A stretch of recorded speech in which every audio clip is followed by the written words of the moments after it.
2 in the morning. The floorboards rattled. Hermione Granger stood in the center of the 8th-year common room. Her oversized, thick wool cardigan was buttoned all the way to her chin. It didn't stop the cold. Nothing stopped the draft in this tower. It had been freezing for 3 days, a damp chill that seeped into the furniture and made the youngest student shiver at breakfast. Crack! Another pane of glass shattered. Reparo! She said. The glass flew backward, reforming into a perfect square. 2 seconds later, the frame shuddered. The glass exploded outward again. Tiny shards rained over the rug, sparkling in the dim light. Hermione let out a breath. She pushed her tangled hair out of her face. Reparo. The glass fixed itself. It shattered again. If you're just going to stand there and look aristocratic, you could at least hold the lantern higher. Draco Malfoy didn't move. He stood on the bottom step of the boys' staircase. He wore dark trousers and a crisp white shirt, sleeves rolled to the elbows. He looked entirely unaffected by the freezing air. Nothing about the shaking room seemed to bother him. He looked indifferent to everything. He rolled the heavy silver ring on his index finger.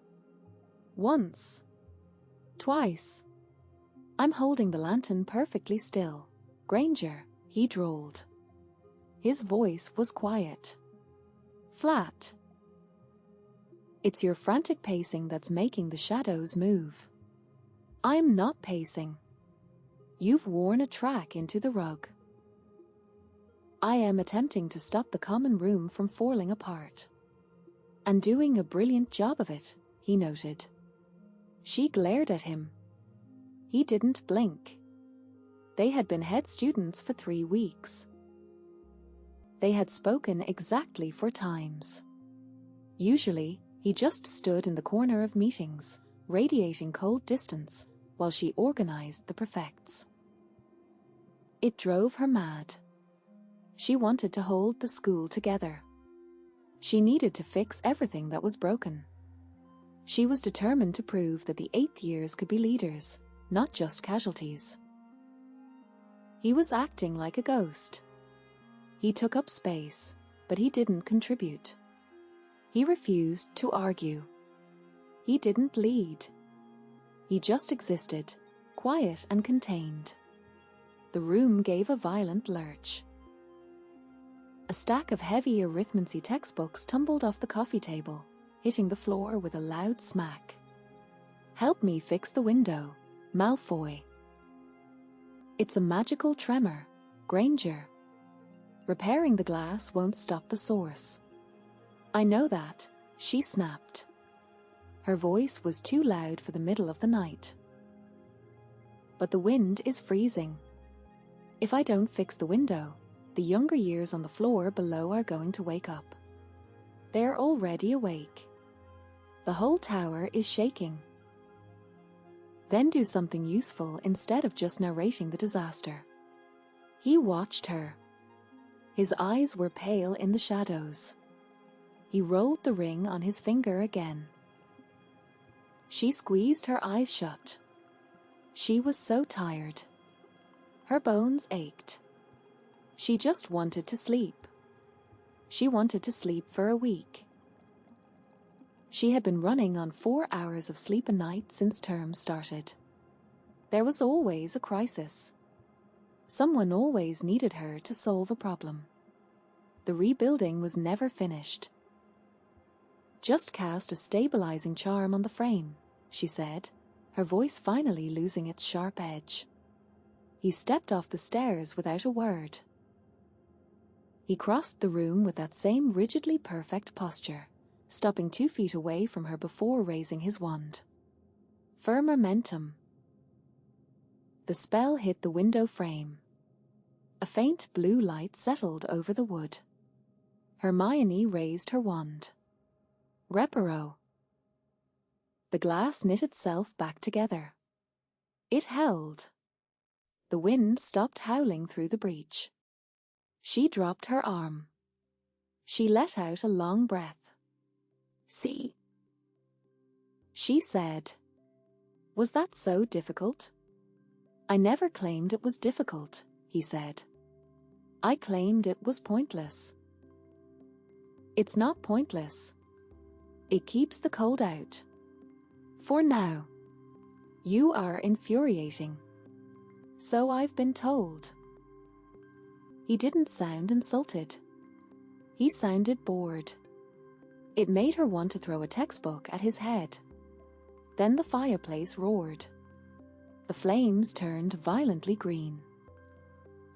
The heavy stone mantel cracked straight down the middle with a deafening snap. "Back up," Draco said. He grabbed her elbow. His hand was warm. He pulled her sharply backward. The stone mantel collapsed inward, sending a thick cloud of ash and soot over the rug. Hermione coughed, waving her hand in front of her face. Draco let go of her arm immediately. He took a step back, putting distance between them again.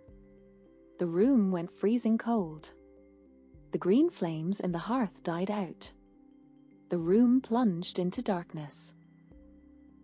The only light came from the lantern Draco had set on the side table. The air felt thick. Heavy. It was the kind of cold that seeped right through her cardigan and settled deep in her ribs. It wasn't just a draft. It was magical. A figure formed in the middle of the room. Translucent. Shimmering. Grey. It was a boy. He looked 16. His Hogwarts robes were torn. His face was streaked with dirt, looking exactly the way he had looked the night of the battle. Hermione froze. Her stomach dropped. Julian. He had been in Ravenclaw. He had died in the courtyard during the second wave. Draco went completely motionless next to her. "Julian," Hermione whispered. The ghost turned slowly. He looked at her.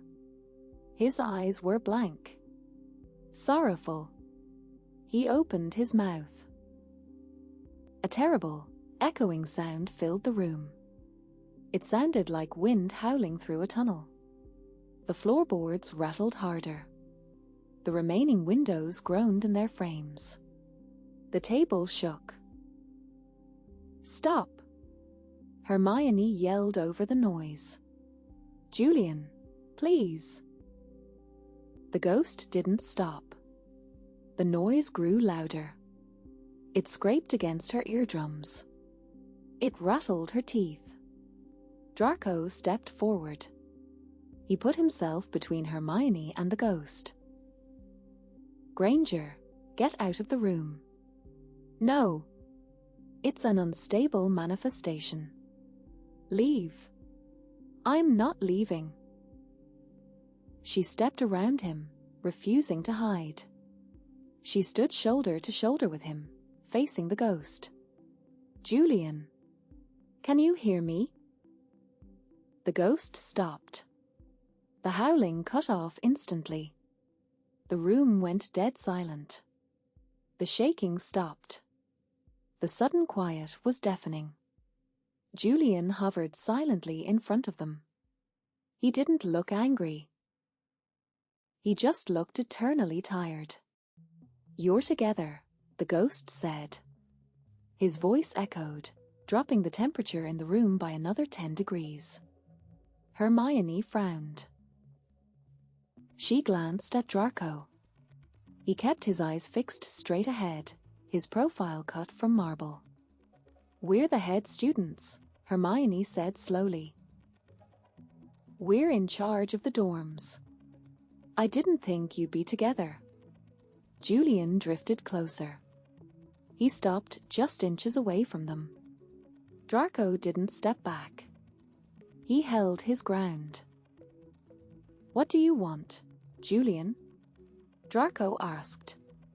His voice was clipped. Formal. I lost it, the ghost whispered. Lost what?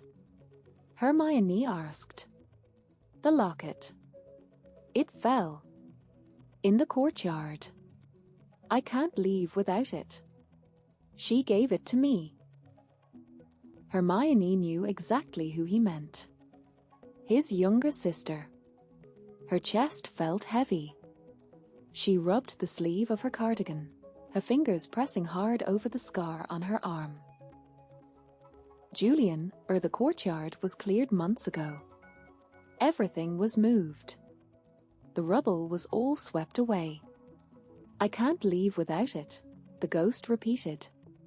The air started to hum again. The windows vibrated. We'll find it, Draco said quickly. The humming stopped. Julian looked at Draco. Then he looked at Hermione. Both of you? The ghost said. Yes, Hermione said. Both of us. Neither of you can leave. Julian said. You owe me this. Draco went entirely still. The muscle feathered in his cheek. He didn't respond. Julian slowly faded backward. The grey mist thinned, scattering into the cold air. A second later, he was gone. The room stayed cold. Hermione stood there. Her pulse hammered against her ribs. She kept rubbing her arm, pressing down hard on the wool. They owed him. She had been commanding the defense on the left flank. Draco had been on the other side. Neither of them had saved Julian. The door to the common room swung open. Headmistress McGonagall stepped inside. She wore a tartan dressing gown and carried a lit wand. She surveyed the shattered glass, the broken fireplace, and the soot covering the rug. I felt the ward shift, McGonagall said. Her voice was sharp. What happened here? A manifestation, Headmistress, Draco said evenly.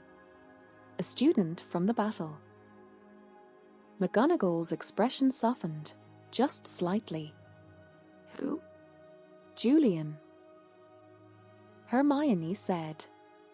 Her voice shook a little. She hated that it shook. He's bound here. He says he lost a locket in the courtyard. McGonagall sighed. She walked over to the fireplace and cast a silent spell. The stone mantle fused back into one solid piece. This explains the tremors on the 4th floor. We told him we'd find it. Hermione said. But the courtyard was cleared. The recovered items are in the basement archives. McGonagall said. She turned to look at them. He spoke to you both? Yes, Hermione said.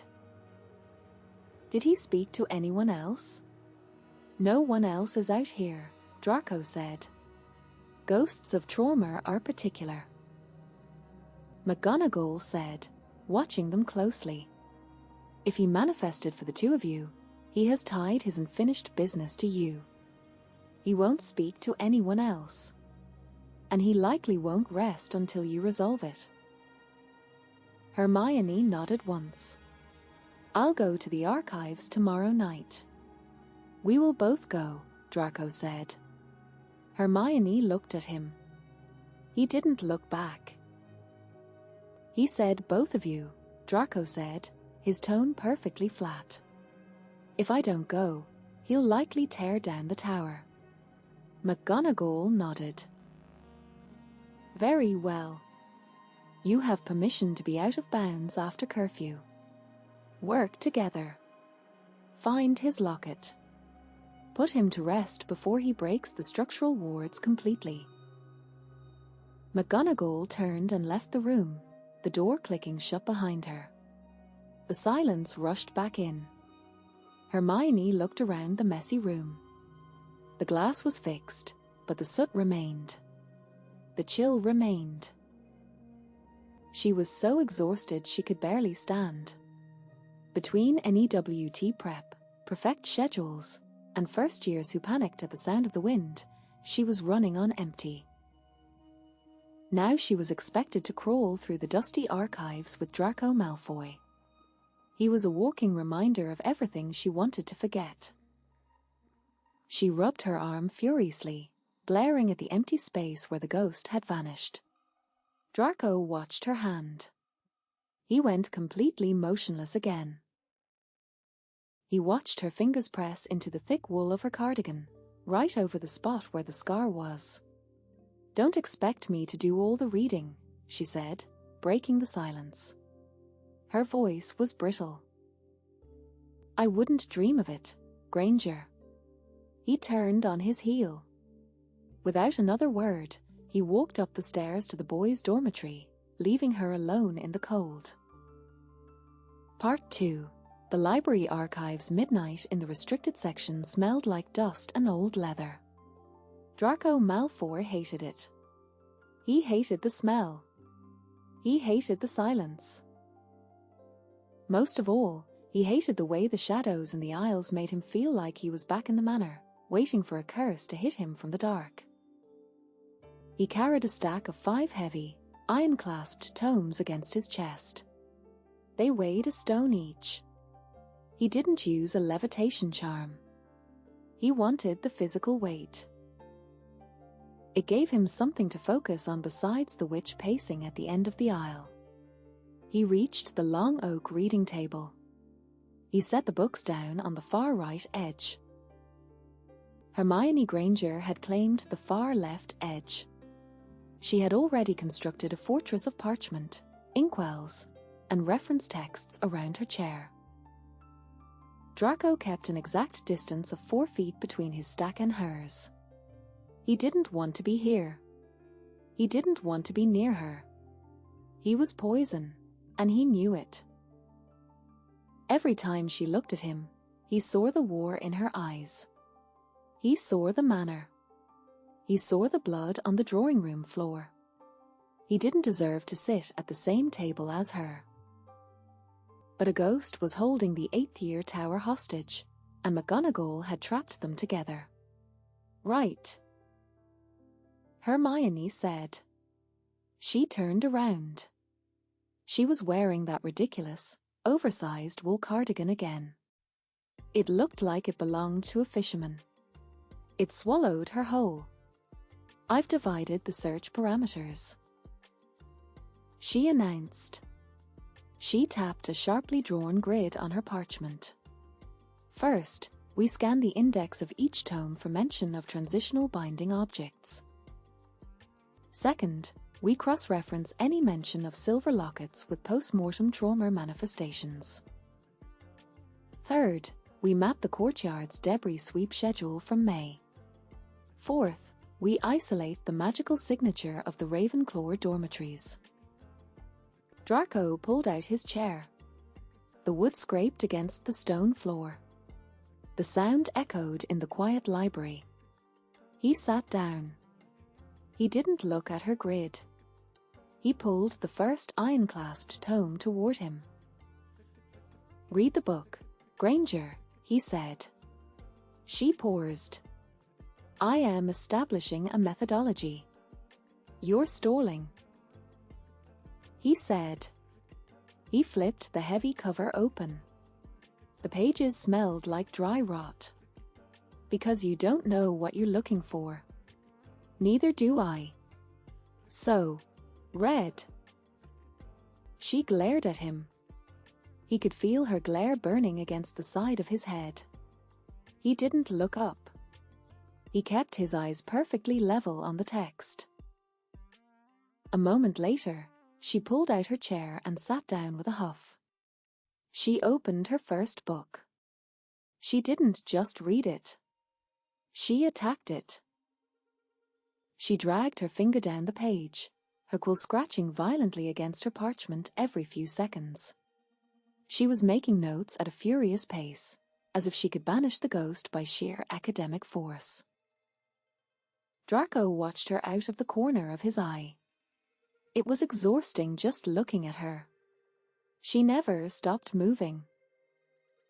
Even sitting down, her foot tapped a relentless rhythm against the leg of the heavy oak table. She was a coiled spring. The silence stretched out. It was a loud silence. It hummed. Draco read the same paragraph on spectral tethers 3 times without absorbing a single word. He was too aware of her. He heard the scratch of her quill. He caught the way her breath hitched slightly when she found a dead end. He noticed the rustle of the wool cardigan every time she shifted her weight. He turned a page. Julian said his sister gave it to him. Hermione said quietly, 20 minutes later. I heard him, Draco said. So it's a family heirloom. It would have protective charms. We should cross-reference standard protective enchantments used in the late 19th century. Not necessarily. Draco didn't look up from his book. If it was a Ravenclaw heirloom, it's more likely charmed for memory retention or focus. Why would a student wear a focus charm into a battle? He probably wore it every day. It was a piece of home. Why? Because they value knowledge over safety. That's a massive generalization. Draco finally looked up. He died in the courtyard, Granger. He was in the middle of a war zone. If it was charmed for protection, he wouldn't be a ghost right now. She flinched. Draco went completely motionless. The muscle in his jaw jumped. He shouldn't have said that. It was too blunt. It was too close to the bone. He looked back down at the page. Look for memory charms. She didn't argue. The scratching of her quill resumed, a little sharper this time. Draco forced himself to read. The text blurred. He rubbed his thumb over the heavy silver ring on his index finger. He pressed the metal into his skin until it hurt. He was ruining this. He ruined everything he touched. He should have stayed in the dungeons. He never should have agreed to return for 8th year. Well. Look at the 2 little prefects, breaking curfew. Draco's head snapped up. Pansy Parkinson stood at the end of the aisle. She wore a sleek black silk robe. Her dark hair was cut in an impossibly sharp bob. She looked bored. Hermione jumped. She dropped her quill, sending a splatter of black ink across her neat grid. We have permission to be here, Parkinson. Hermione said immediately, her spine snapping straight as she scrambled to dab at the ink with a scrap of parchment. What are you doing out of bed? I was thirsty. Pansy drawled. She drifted closer, trailing a hand over the spines of the restricted books. And the water in the Slytherin dorms tastes like lake weed. We're in the Gryffindor Tower now. Hermione corrected. The water still tastes like lake weed. Pansy stopped at the edge of their table. She looked at Hermione's chaotic pile of notes. Then she looked at Draco's single, perfectly aligned book. She arched an eyebrow. You're both doing a terrible job of solving whatever crisis this is, Pansy noted. We're researching, Draco said, his voice flat. You've been glaring at a page you haven't turned in 10 minutes. Pansy leaned against the table. She looked directly at Draco. If you sigh any louder, Draco, you'll blow the pages away. Stop pining and read. Draco's blood turned to ice.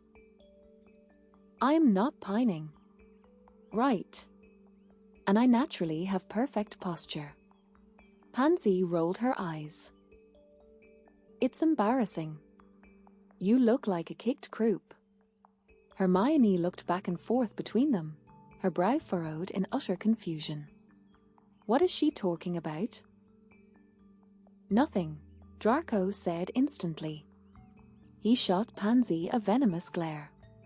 "Go back to bed, Pansy." Pansy smirked. "Good luck with the ghost. Try not to murder each other. Or kiss. Whichever." She turned and sauntered away into the shadows. Draco fixed his eyes on the empty space she left behind. He wanted the floor to open up and swallow him whole. "She's completely mental," Draco muttered to his book. Hermione didn't say anything. When Draco risked a glance out of the corner of his eye, she was focused entirely on her parchment, a faint pink flush rising on her cheeks. They didn't speak again for an hour. The library grew colder. The castle drafts always worsened past 2 in the morning. Draco was wearing a heavy, expensive black cloak over his shirt, lined with warming charms, but he still felt the chill. He turned another page. He glanced to his left. Hermione had stopped writing. Her quill was resting in the inkwell. Her head was propped on her hand, her elbow slipping slightly on the polished wood. She was shivering. The cold was visibly sinking into her bones. She was rubbing the sleeve of her cardigan over her left arm again. She always did that. It was a nervous habit she hadn't managed to break since the war ended. He knew exactly what was under that sleeve. He remembered the exact shape of the letters carved into her skin. He remembered the sound she had made when it happened on the floor of his drawing room.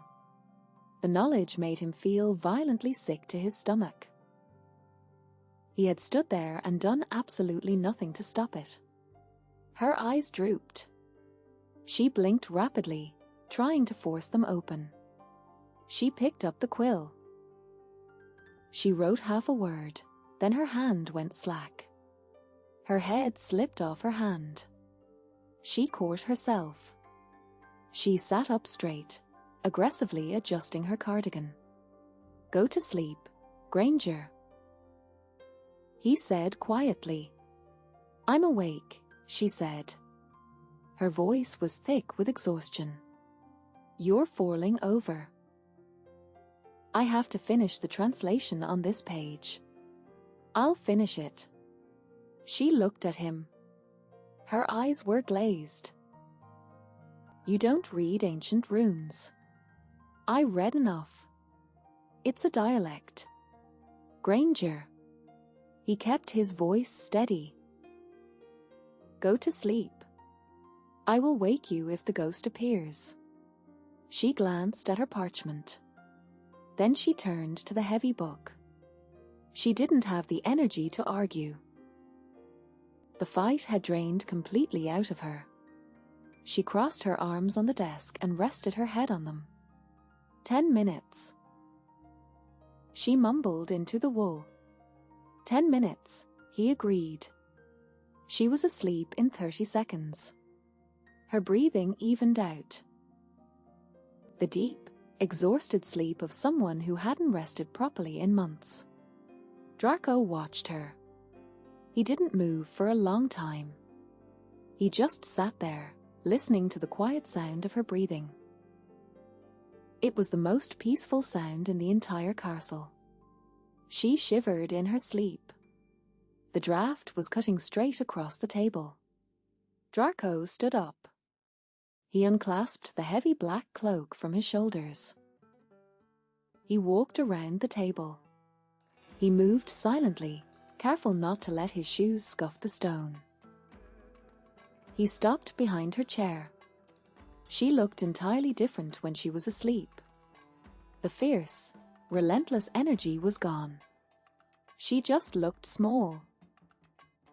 She looked like a girl who had survived a war and had been given a badge instead of a break. He carefully draped the heavy cloak over her shoulders.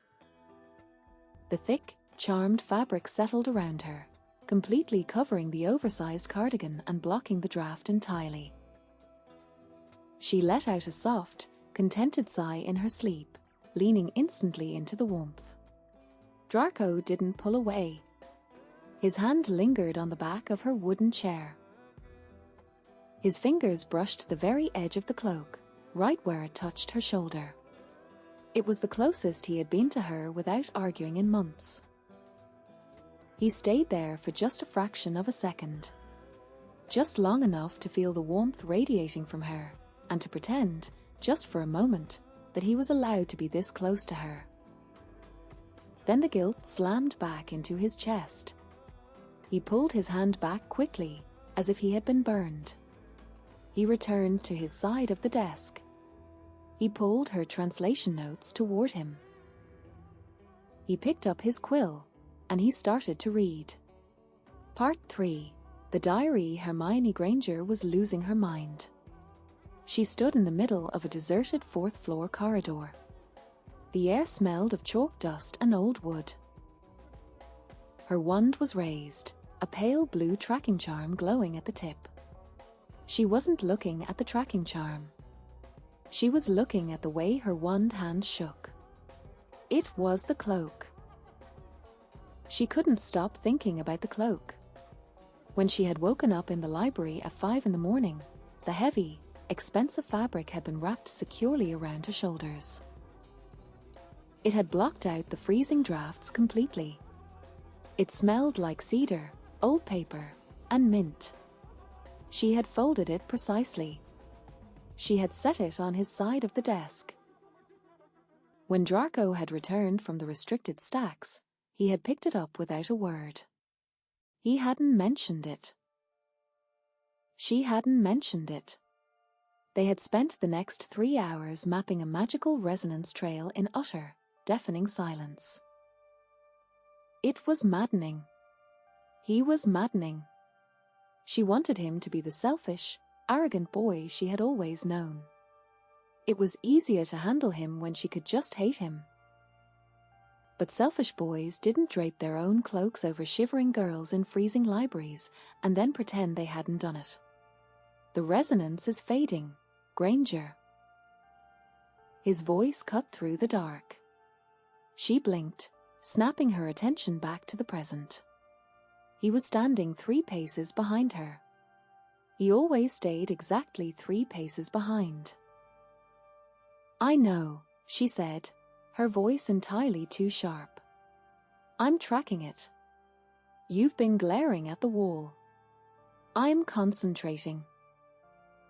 On the masonry? On the magical signature, Malfoy." She turned away from him, pointing her wand down the corridor. The blue light flared. It pulsed weakly toward a door at the very end of the hall. It was an abandoned Transfiguration classroom. Hermione walked faster. She didn't want to think about the cloak anymore. She didn't want to think about how warm it had been. She focused on the task. She focused on the fact that if they didn't find Julian's locket soon, the ghost was going to shatter every window in the 8th year tower. She pushed the classroom door open. The hinges screamed in protest. The room was a wreck. Desks were overturned. The blackboard was cracked down the middle. This wing of the castle hadn't been fully repaired since the battle. It had been sealed off, left to gather dust while the crews worked on the structural damage in the lower levels. "The signature is stronger in here," Hermione said. She stepped inside. The blue light flared brighter. She swept her wand in a slow arc, tracking the pulse. It was pulling her toward the back of the room, near a pile of splintered chairs. She walked backward, keeping her eyes on the tip of her wand. The light was shifting. It was jumping erratically. "It's bouncing." She muttered, "There's interference." She took another step back. She hit a solid wall. Except it wasn't a wall. It was warm. Draco's hands snapped up. He caught her by both elbows, steadying her instantly. Hermione went perfectly still. Her back was pressed flat against his chest. She could feel the steady, even rise and fall of his breathing against her spine. His hands were large. His grip on her elbows was firm, anchoring her perfectly in place so she wouldn't trip over the debris. His palms were incredibly warm through the thin wool of her cardigan. "Watch your step, Granger." His voice was right by her ear. It was a low, quiet drawl. Completely flat. Completely detached. It was completely at odds with how carefully he was holding her. Hermione's heart gave a violent, embarrassing lurch. She forgot how to breathe for 2 full seconds. She could smell the cedar and mint again, exactly like the cloak. It surrounded her. She stepped forward immediately. She broke the contact, her face burning. Draco's hands dropped back to his sides. He didn't step back, but he didn't try to close the distance either. "I was watching the tracking charm," she said quickly. She hated how breathless she sounded. "Clearly." He stepped around her. He walked toward the pile of splintered chairs she had been aiming for. He didn't look back at her. He didn't look flustered at all. He was a stone wall. Hermione rubbed her left arm furiously. She hated him. She hated how easily he unsettled her. She hated that she couldn't stop thinking about how steady his hands had felt. The resonance is coming from under the floorboards. Draco said. He pointed his wand at the stone floor beneath the broken chairs. Depulso. The chairs flew backward, crashing against the far wall. The floor beneath them was covered in a thick layer of dust, except for one loose wooden board that looked slightly disturbed. Hermione knelt on the floor. The dust coated the knees of her trousers instantly. She slid her wand into the crack beside the board and levered it up. The wood popped free with a dry snap. There was a small hollow space beneath it. "Is it the locket?" Draco asked. He stayed standing. He was looking down at her, his expression guarded. Hermione reached into the dark space. Her fingers brushed against something smooth and leather-bound. She pulled it out. It wasn't a piece of jewelry. It was a small, black notebook. The leather was scuffed and worn at the corners. "It's a diary," Hermione said. She wiped the dust off the cover. She flipped it open. The pages were filled with messy, hurried handwriting. She looked up at Draco. "It's Julian's.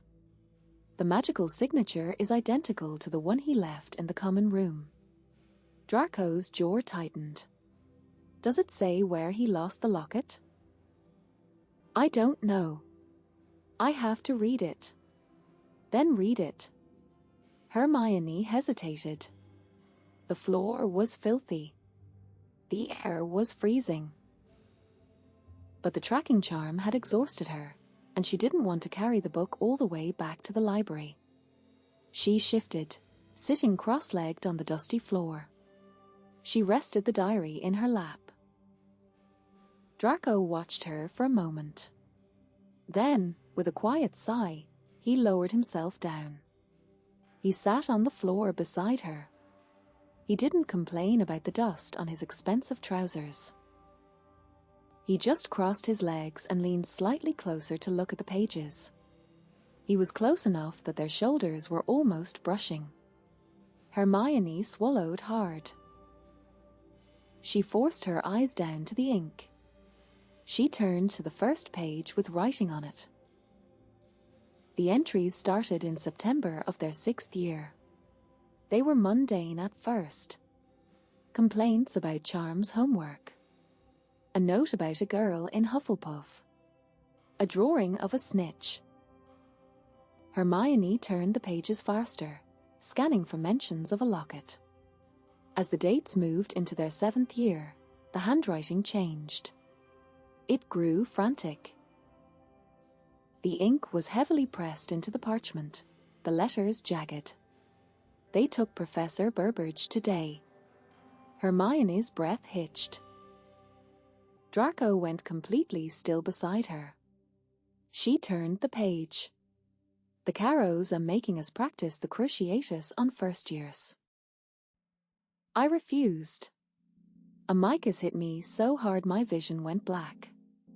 I can't do it. I won't do it. But I'm so afraid. Every time the Slytherins walk past, I think they're going to drag me out of the Great Hall. The air in the classroom seemed to drop 10 degrees. Hermione didn't look at Draco. She could feel the tension radiating off him in waves. He was sitting rigidly straight. He wasn't breathing. She turned another page. They're monsters. The Death Eaters. The older Slytherins who helped them. I saw what they did to Michael. They laughed. How can they laugh? I try to stay invisible. I hold the locket my sister gave me. She told me it would keep me safe, but she didn't know what it was like here. She didn't know they were everywhere. Draco stood up. He moved so fast Hermione jumped. Malfoy? He didn't answer. He turned his back to her. He walked toward the door. His pace was too fast. It wasn't his usual controlled, unhurried glide. It was a retreat. Where are you going? Hermione asked. She scrambled to her feet, clutching the diary to her chest. I'll search the other classrooms, he said. His voice was completely hollow. It sounded like it was coming from the bottom of a well. The tracking charm led us here. The locket isn't in another classroom. Then you keep reading. He reached for the heavy iron door handle. I'll be in the corridor. Malfoy, stop. He pulled the door open. Hermione crossed the room in 3 long strides. She reached out and grabbed his wrist. He went completely rigid. His skin was freezing cold. The warmth she had felt through her cardigan earlier was completely gone. The pulse beneath her fingers was racing. It was frantic. Let go of me, Granger, he said. He didn't turn around. No. Let go of me. You don't have to leave the room. I am not going to sit there and listen to you read a dead boy's account of how my friends and I tortured him. The words tore out of him. They were sharp. Bleeding.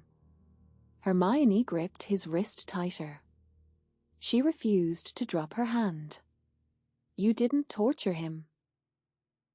She said fiercely. I stood by while others did.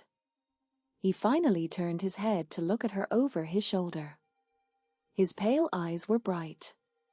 Haunted. I let it happen. I watched it happen. I wore the same mark as the people who killed him. I am the reason he was terrified in his own school. He was terrified of the Carrows. He was terrified of us. Draco jerked his arm. Hermione held on. She dug her fingers in. You were terrified too. She yelled. The words echoed in the empty classroom. Draco stopped fighting her grip. He just looked at her. You think I didn't see you? Hermione demanded, her voice shaking. During 6th year, you looked like a ghost before you even took the mark. You were a child, Draco. You were given an impossible choice. It doesn't absolve me. I'm not trying to absolve you. I'm trying to tell you that you don't have to run away every time someone mentions the war." The silence crashed down around them. It was heavy, thick. It pressed against Hermione's eardrums. She was still holding his wrist. She didn't let go. He turned fully to face her. The door was open behind him, the dark corridor stretching out into the shadows. He looked down at where her hand was clamped around his arm. He didn't pull away. For 10 long, agonizing seconds, neither of them moved. Hermione's breath hitched in her throat. She could feel the frantic beat of his pulse starting to slow, matching the rhythm of her own. She was standing entirely too close to him. If she stepped forward, she would be pressed against his chest again. She leaned a fraction of an inch closer. Her free hand twitched, desperate to reach up and wrap around his shoulders, to drag him out of the memories and pull him back into the dusty classroom. She looked up at his face. He was watching her. The cold distance was completely gone from his eyes. They were wide, unshielded. He looked like he knew exactly what she was thinking. The muscle in his jaw feathered. He slowly, deliberately, pulled his arm back. He didn't jerk away. He just slipped his wrist out of her grasp. His fingers brushed against her knuckles as he retreated. "Read the diary, Granger," he said. His voice was a bare whisper. He stepped backward into the dark corridor. She let her hand drop to her side. The air between them felt heavy and thick, and for the first time, she knew he wasn't stepping back because he hated her. He was stepping back because he didn't think he was allowed to stay. Part 4. The crack 3 in the morning. The wind howled around the stone pillars of the astronomy tower, biting through the thin cotton of his shirt. Draco had left his cloak in the boys' dormitory. He deserved the cold.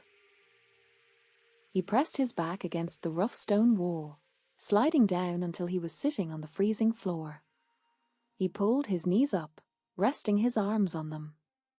He stared out at the dark grounds. The Black Lake was a solid, inky void in the distance. The Forbidden Forest was a jagged black line against the horizon. He used to come up here in his 6th year to try and figure out how to commit murder. The tower was permanently tainted for him. It was a monument to his failure, to the night his soul had officially fractured. Every time he stood near the edge, he expected to see a body falling. And yet, he still came up here when the castle felt too small. When the stairs in the great hall got too heavy. When he couldn't breathe. He had run away. Again. He had stood in that classroom, looking at Granger's hand clamped around his wrist, and he had felt something he hadn't felt in over a year. He had felt safe.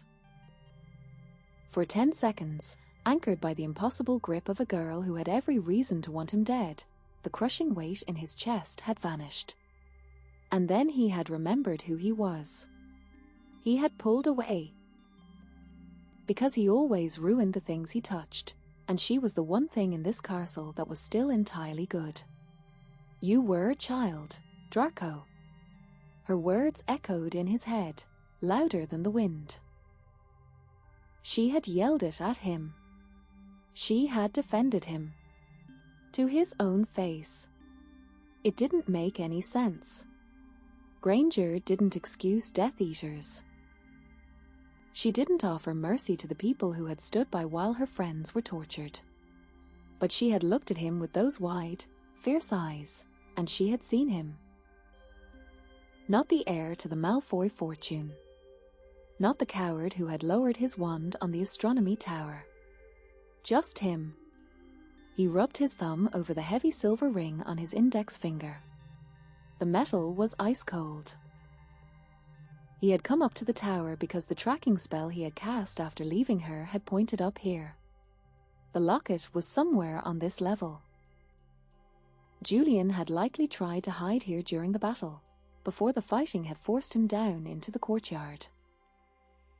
Draco forced himself to stand up. His legs felt heavy. His whole body felt like it was filled with lead. He raised his wand. "Point me." The wand spun on his flat palm. It stopped, pointing toward a crumbling section of the parapet near the edge of the tower. Draco walked over to it. The stone here was cracked and uneven, shattered by a stray blasting curse during the siege. He crouched down, shining the dim light of illumos into the rubble. There was a glint of silver.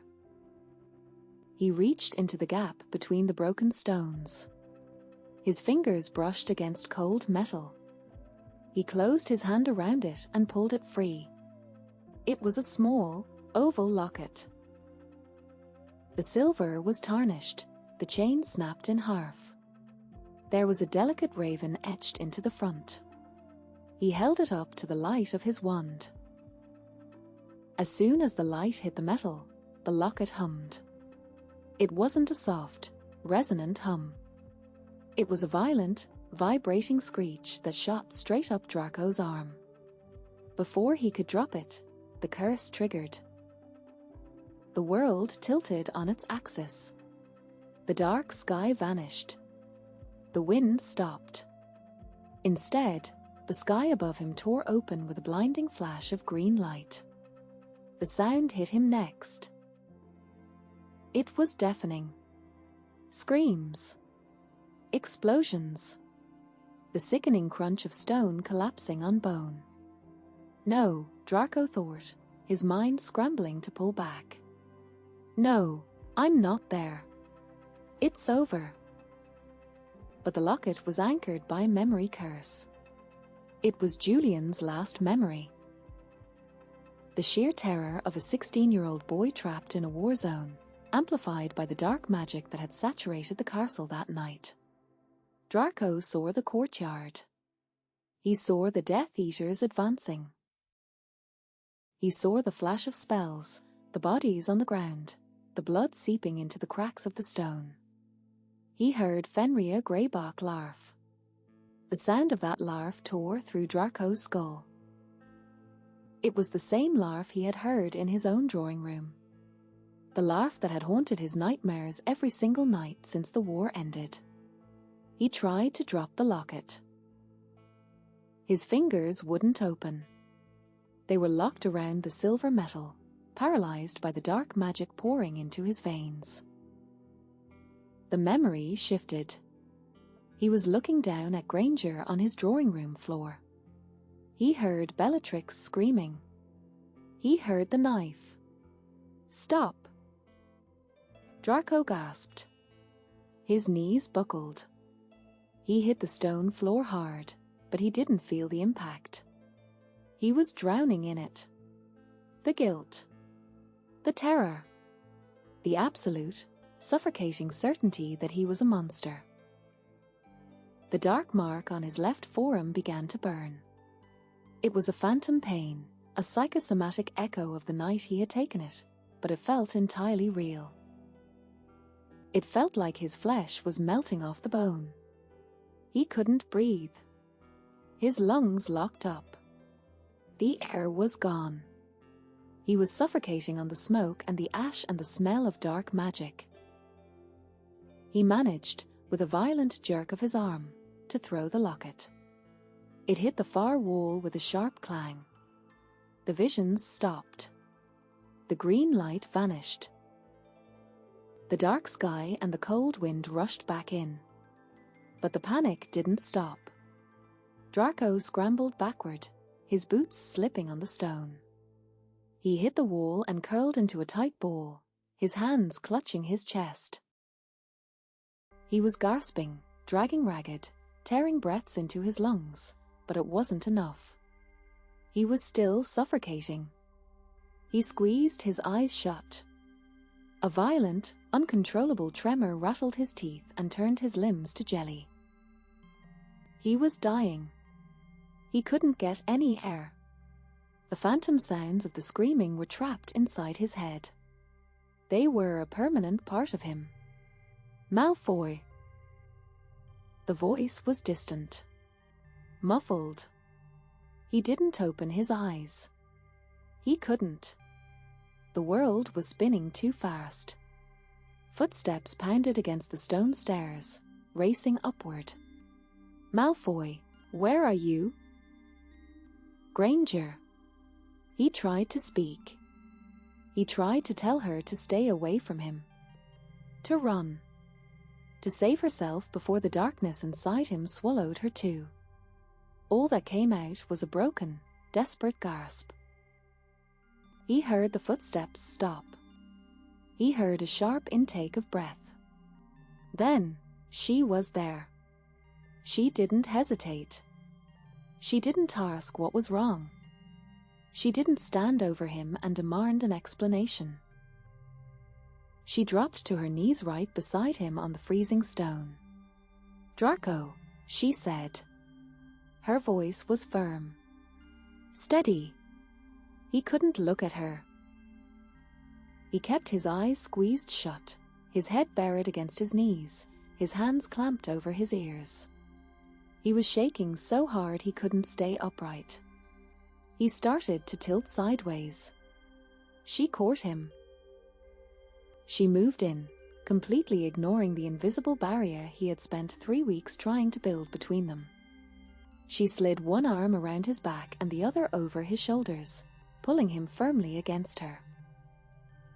Don't, he choked out. The word tore his throat. Don't touch me. I've got you, she said, ignoring him entirely. I'll ruin it, he gasped. I'll ruin you. Let go. I'm not letting you go. She pulled him closer. She adjusted her grip, wrapping both arms around him in a tight, secure hold. She pulled his head down until his face was pressed against her shoulder, right into the soft, thick wool of her oversized cardigan. It smelled like parchment and lavender and something entirely her own. It smelled like safety. You can't breathe, she said softly. Her voice was right next to his ear. You're taking in too much air too fast. You have to slow down. I can't, he managed to say. The darkness was still pressing in on the edges of his vision. Yes, you can. She shifted her weight, anchoring him against her chest. She placed one of her hands flat against the center of his back, right between his shoulder blades. Feel my hand, she ordered. Her voice left absolutely no room for argument. It was the head girl voice, but stripped of all its sharpness. It was pure, fierce protection. Focus on where my hand is. He tried. The warmth of her palm was a solid point in the spinning chaos. Now, she said.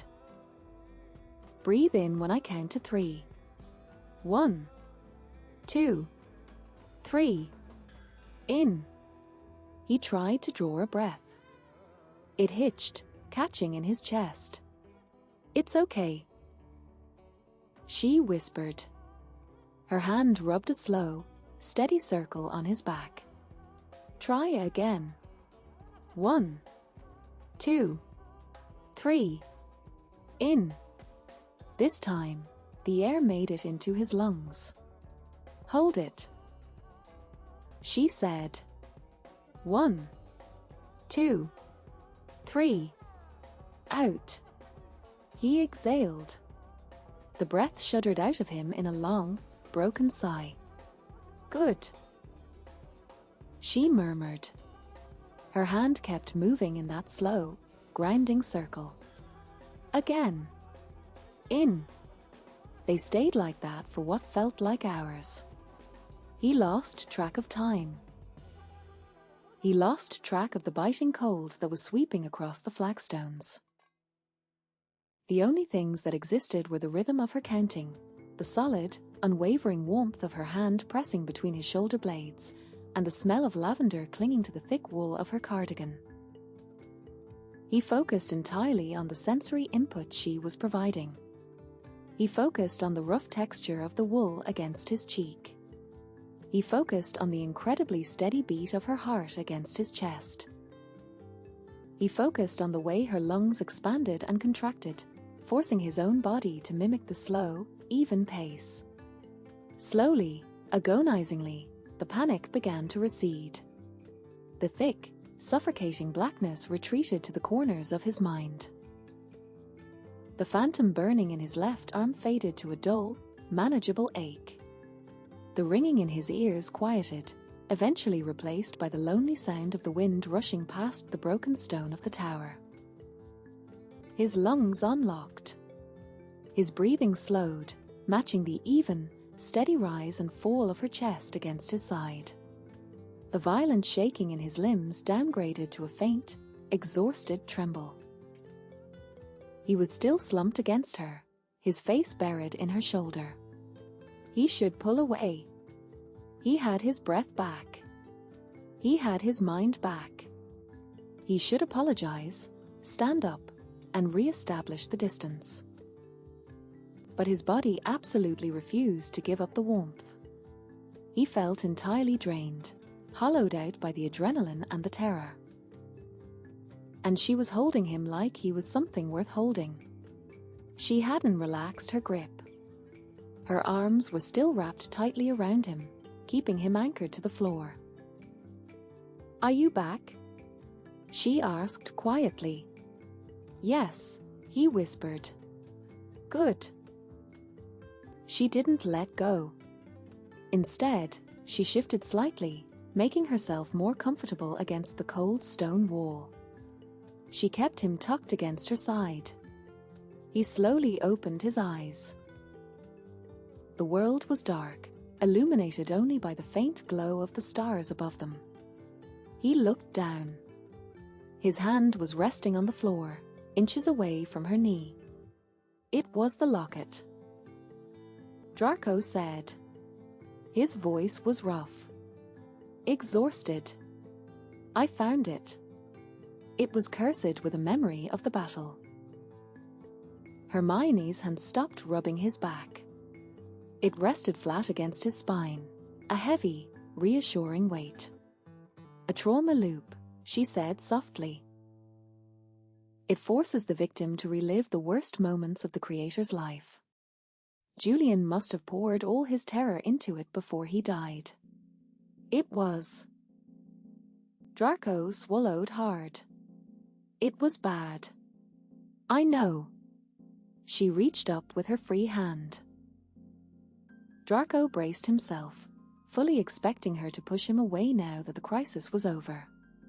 Instead, her fingers brushed against the back of his neck.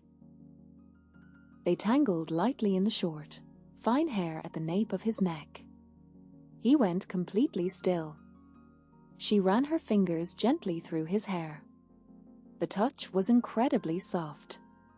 It was affectionate.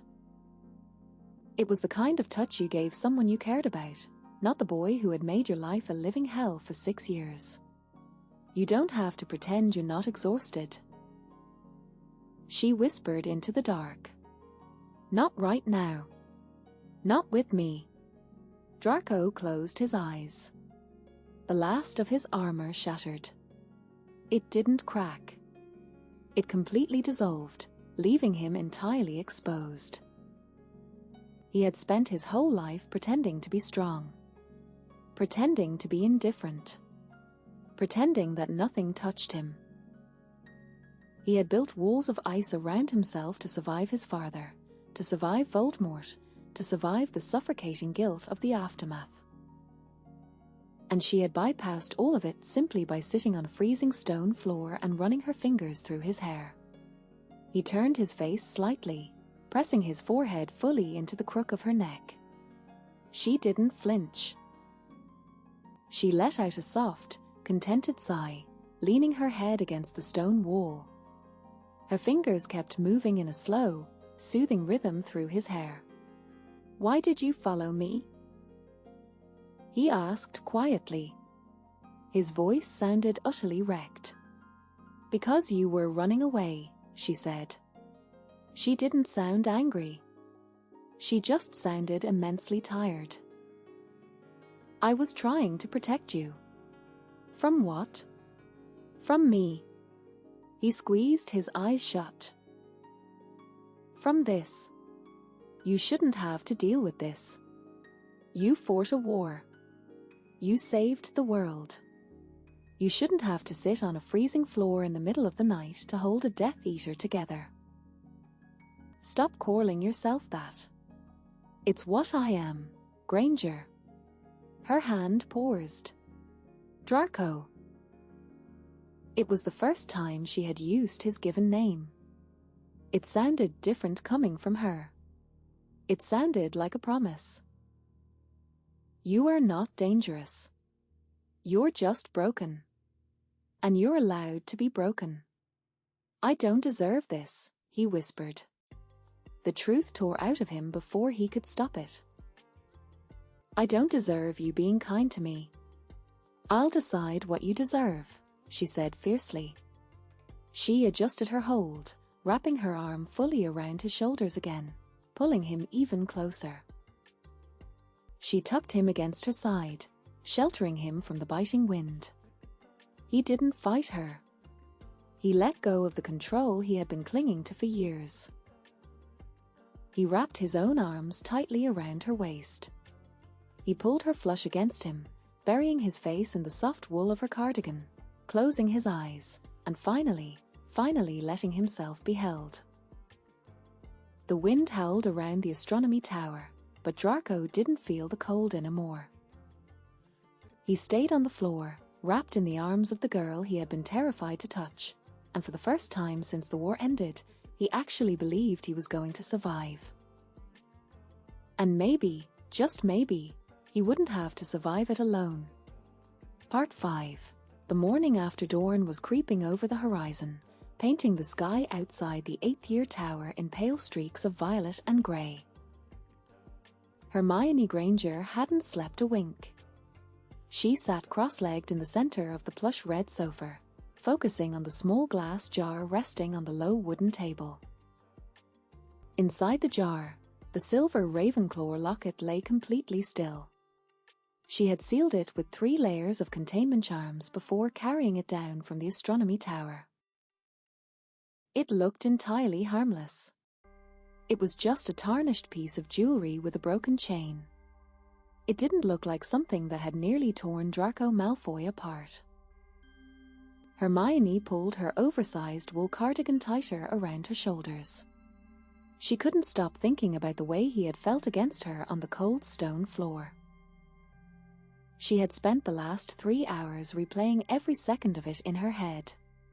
The violent, uncontrollable shaking. The way he had begged her not to touch him. The way he had finally, completely surrendered, burying his face in her shoulder as if she were the only safe harbor left in the world. He was broken. He had been completely right about that. But as she sat in the quiet common room, listening to the crackle of the dying fire in the hearth, Hermione realized something else. She didn't care. She didn't care that he was broken. She didn't care that he carried the dark mark. She didn't even care that he was infuriatingly stubborn. All she cared about was the fact that when the panic had finally subsided, he hadn't pulled away. Footsteps sounded on the stone spiral staircase. Hermione's spine snapped straight. Draco stepped into the common room. He was wearing a fresh white shirt, the sleeves rolled up to his elbows, and perfectly pressed black trousers. His pale blonde hair was slightly damp from a shower. He looked entirely composed. The aristocratic mask was firmly back in place. But as he reached the bottom of the stairs, he stopped. He looked at her sitting on the sofa. The silence between them was suddenly very loud. It wasn't the hostile, buzzing silence of the library archives. It was heavy, thick, weighed down by everything that had happened 4 hours ago and everything they hadn't said since. Hermione forgot how to breathe for a moment. She didn't know what to do. She didn't know if he was going to pretend it hadn't happened. Draco walked across the room. He didn't go to the armchair on the far side of the fire. He stopped at the edge of the low wooden table, looking down at the glass jar. Then, he looked up at her. "You're staring again, Granger," he said quietly. His voice was flat, but it lacked the sharp, biting edge it usually carried. Hermione swallowed hard. "I'm just making sure you didn't turn back into an insufferable prick overnight." The corner of his mouth twitched. It wasn't quite a smile, but it was close. "I make no promises." He didn't pull away. He didn't retreat. Hermione let out a long, slow breath she hadn't realized she was holding. "The containment charms held," she said, nodding toward the jar. "It hasn't pulsed since we left the tower." "It's waiting," Draco said. He sat down on the edge of the heavy wooden armchair across from her. He leaned forward, resting his elbows on his knees. "The memory curse is tied to the physical integrity of the silver. It will trigger the second we break the glass." "We can't just shatter the silver," Hermione said. "The curse will lash out. It could permanently embed the trauma loop into the walls of the tower. So we untangle it. It's ancient magic, Malfoy. It requires a synchronized counter-curse. We have to unravel the emotional tether before we destroy the physical object." Draco didn't flinch. He looked at the locket. "The tether is fear." "Yes. I know the counter." He finally looked up, meeting her eyes. His silver gaze was incredibly steady. "It requires 2 casters. One to anchor the magic, one to sever the tie. But they have to hit the target at the exact same fraction of a second. Or it rebounds," Hermione finished. "Or it rebounds." He agreed. They held each other's gaze. The gravity of the task hung in the air between them. If they failed, the curse wouldn't just lash out at the walls. It would lash out at them. It would force both of them into the trauma loop, trapping them in the memories of the battle. "Are you ready?" she asked. Draco stood up. He drew his wand from his pocket. The hawthorn wood gleamed in the dim morning light. "Take the jar off," he said. Hermione stood up. She moved around the table until she was standing next to him. They were close. Close enough that she could smell the mint and soap from his shower. She raised her wand. "On 3, she said. Draco raised his wand, pointing it directly at the locket. 1, 2, 3. Hermione flicked her wrist. Finite incantatum. The glass jar vanished. The air in the common room instantly dropped 20 degrees. The locket screamed. It wasn't a sound that could be heard with ears. It was a violent, psychic screech that tore straight into Hermione's brain. The silver metal vibrated violently on the wooden table, emitting a blinding pulse of sickly green light. Shadows erupted from the locket. They spiraled upward, twisting into the shapes of robed figures, grasping hands, and the flashing bursts of curses. The cold was suffocating. It felt exactly like the presence of a Dementor. Hermione stumbled backward. Her heel caught on the edge of the rug. Draco's hand shot out. He grabbed her shoulder, anchoring her instantly. "Hold your ground," he yelled over the rushing noise of the magic. Hermione planted her feet. The shadows were swirling faster, filling the room, pressing against the windows and blocking out the dawn light entirely. The faces of the Death Eaters began to form in the smoke. "Now, Granger!" They moved in perfect unison. "A brio!" Hermione shouted, casting the severing charm. "Sustinio!" Draco roared, casting the anchor. Two beams of light, one brilliant gold, one blinding white shot from their wands. They collided perfectly in the air directly above the locket. The magic twisted together. The gold wrapped around the white, forming a solid, glowing drill that plunged straight down into the silver metal. The shadows shrieked. The pressure in the room was immense. It pushed against them like a physical wall. Hermione felt her boots sliding backward on the stone floor. The magic was too heavy. It was trying to force them apart. Draco took a step forward. He shifted his stance, sliding his left arm around Hermione's waist. He didn't ask. He just pulled her flush against his side, bracing his weight against hers to keep them from being pushed back. Hermione didn't pull away. She leaned into him, pooling her strength with his. Their wands didn't waver. The gold and white magic burned brighter, forcing its way into the tarnished silver. The locket shook violently.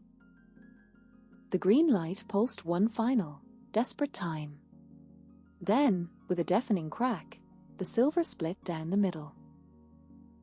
The shadows evaporated instantly. The screaming stopped. The heavy, suffocating pressure vanished, leaving a sudden, ringing silence in its wake. Hermione gasped, dropping her wand hand. She was trembling. The sudden release of magic had drained her completely. She would have fallen, but Draco's arm was still wrapped tightly around her waist. He was breathing hard, his chest heaving against her shoulder, but he didn't let her go. He held her steady until she caught her breath. On the table, the locket lay in two pieces. The metal was blackened and dead. The air in the room shimmered. A figure materialized near the fireplace. It was Julian. The ghost looked entirely different. The frantic, terrified energy that had haunted the tower for weeks was gone. The pale blue outline of his spectral form was smooth and calm. He wasn't crying. He wasn't shaking.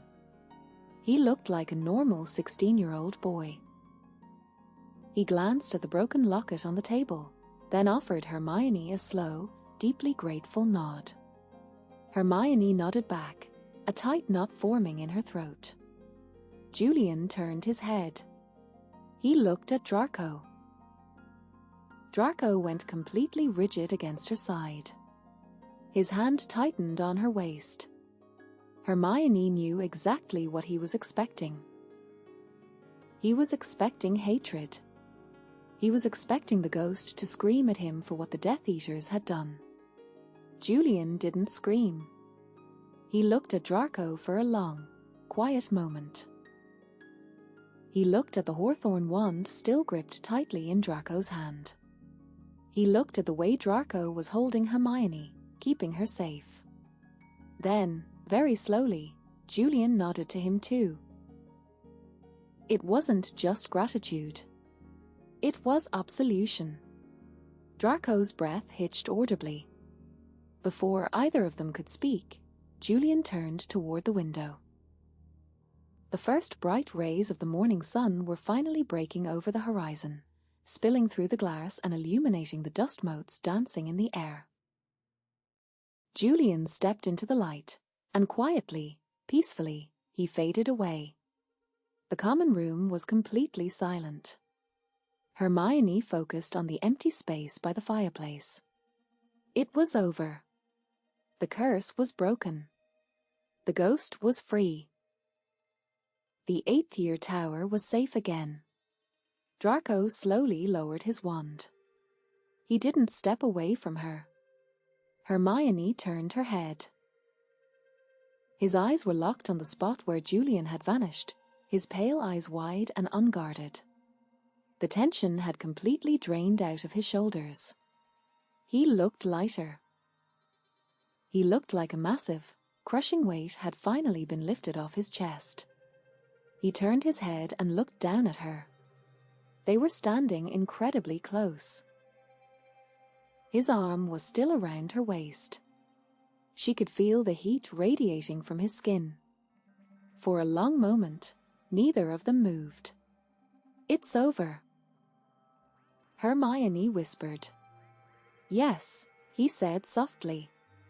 He slowly pulled his arm back, letting his hand drop to his side.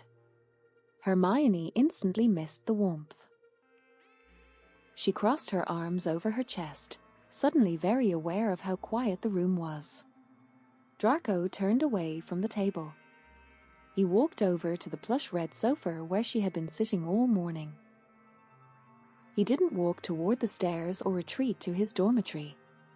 He simply sat down on the sofa, leaning back against the cushions with a long, exhausted sigh. He dropped his aristocratic posture completely, resting his head against the back of the sofa. He looked entirely at ease.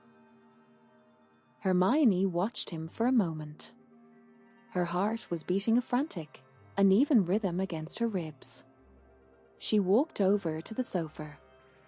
She didn't sit on the opposite end. She sat down right next to him. The space between them was less than an inch. If she shifted her weight even slightly, their shoulders would brush. Draco didn't open his eyes. He didn't move away. Instead, very deliberately, he shifted his weight. His shoulder brushed against hers, and he left it there. A warm, solid, undeniable point of contact.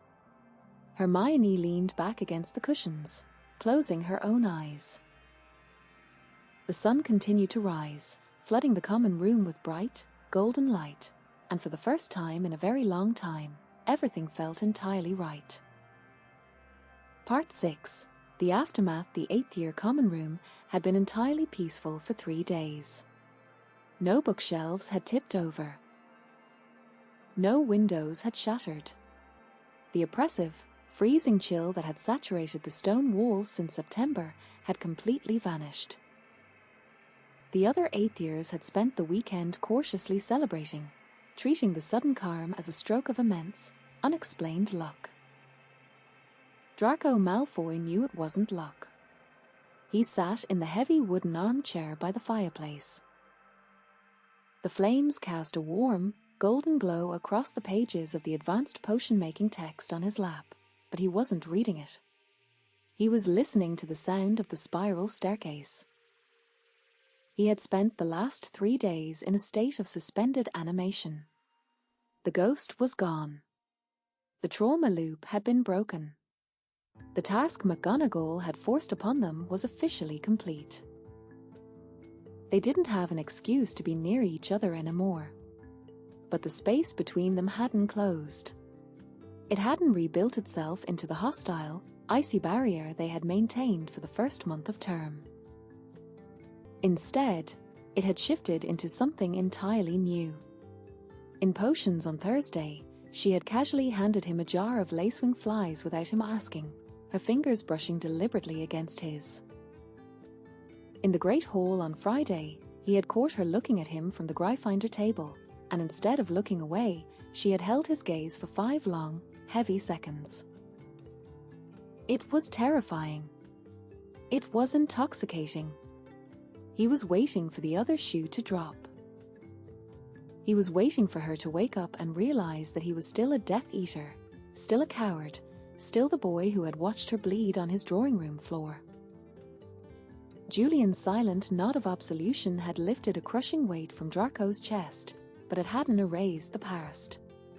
Nothing could erase the past. But Hermione Granger didn't seem to care about the past anymore. A soft footstep sounded on the lowest stair. Draco didn't look up. He turned a page in his textbook, fixing his eyes perfectly on a diagram of a stirring technique he had mastered 5 years ago. Hermione stepped into the common room. She was wearing her oversized wool cardigan again. The sleeves were pushed up to her elbows, and she was carrying a steaming mug of tea in both hands. The common room was empty.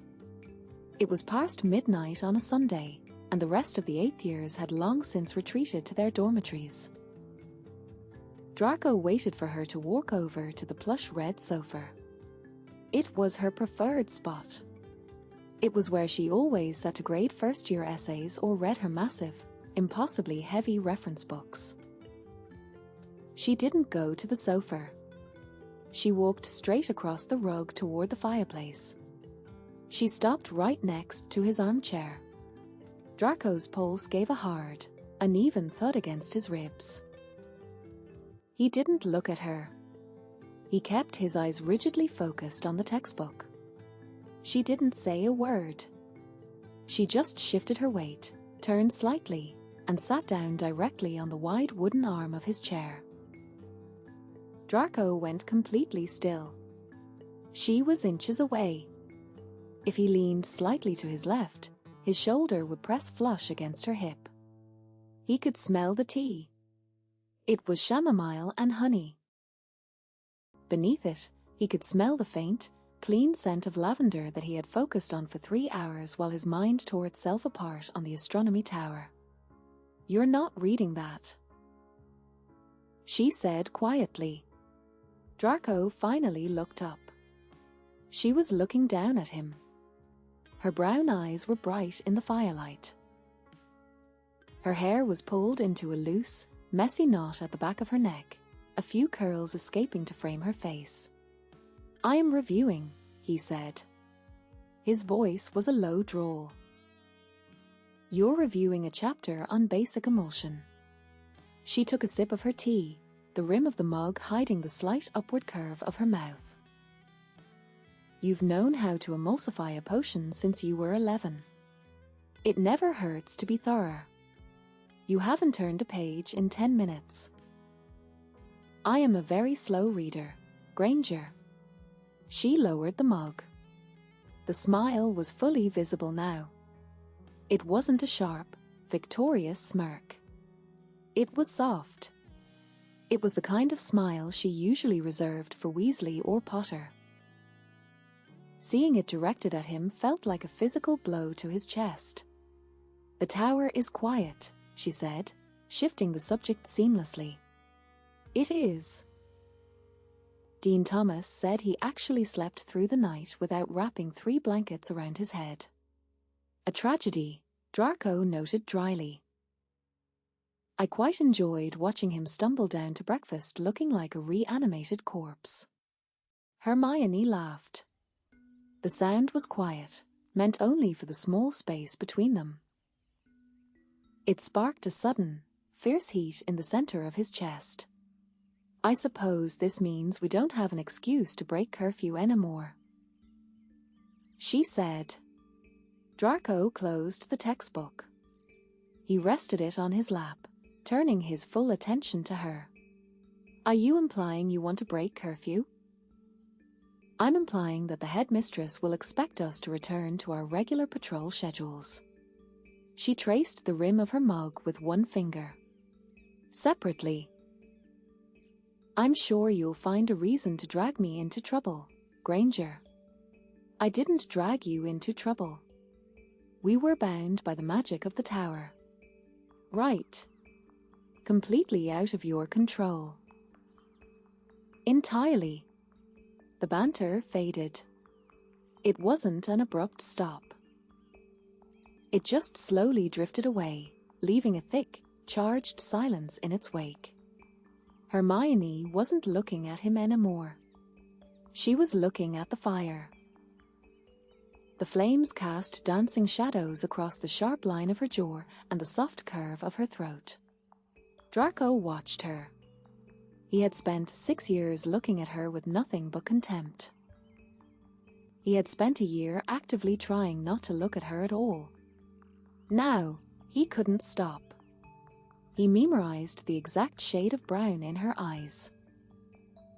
He watched the way her pulse beat against the thin skin of her wrist. "Draco," she said softly. He didn't correct her. He didn't tell her to use his surname. "Yes? You've been avoiding me." "I have not. You sat on the far side of the library yesterday." She finally turned her head to look at him. "You usually sit 3 tables away. Yesterday, it was 6. I required a specific lighting angle." "You were hiding." He tightened his jaw. "I wasn't hiding." "Then what were you doing?" "I was giving you space." The words came out sharper than he intended. He couldn't help it. The defensive instinct was too deeply ingrained. "I assumed you would require it. After the astronomy tower. After the locket. I didn't ask for space. You shouldn't have to ask." He looked away, focusing on the fire. "I broke down in front of you. I had a panic attack on the floor like a child. You had to physically hold me together. I wanted to hold you." Draco froze. The heat in his chest flared, burning so bright it almost hurt. He turned his head back to her. She was watching him, her expression completely open. There was no pity in her eyes. There was no hesitation. "You shouldn't have wanted to," he said roughly. "Stop," she said. Her voice was firm. It was the same tone she had used on the tower when she had ordered him to breathe. "Stop telling me what I should or shouldn't want. I am a Death Eater, Hermione." The name tore out of him. It was a confession. An apology. A warning.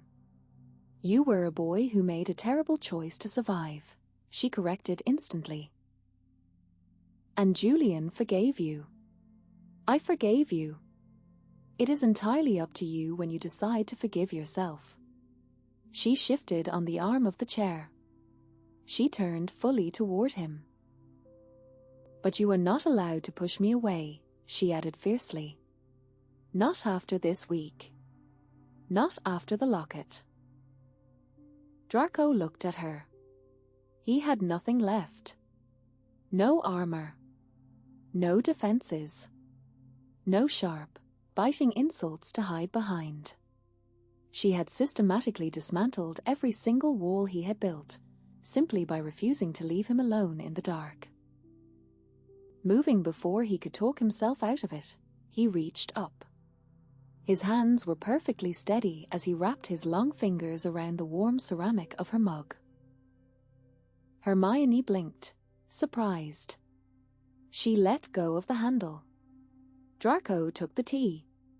He didn't look away from her eyes as he leaned over and set the mug carefully on the small stone table next to the fireplace.